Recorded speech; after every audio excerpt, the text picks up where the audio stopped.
એકે ટ્રાવેલ્સમાંથી હું સપ્તાબેન રાવલ। આજે અમે લોકો બધા ખંભાત વોટ આપવા જઈ રહ્યા છે।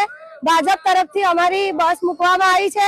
વોર્ડ નંબર 5 ના ઉમેદવાર જે શકુંતલાબેન બિપિનભાઈ રાવળ જેમના તરફથી બસ મૂકવામાં આવી છે। તો અમારા રાવળ સમાજના તમામ લોકો ખંભાતના અહીં બરોડામાં રહે છે, તો દર વર્ષે અમે એ લોકોને વોટ આપવા માટે લઈ જઈએ છીએ। તો એ લોકો બધા રાવળ સમાજના લોકો અમારી સાથે દર વર્ષે વોટ આપવા આવે છે।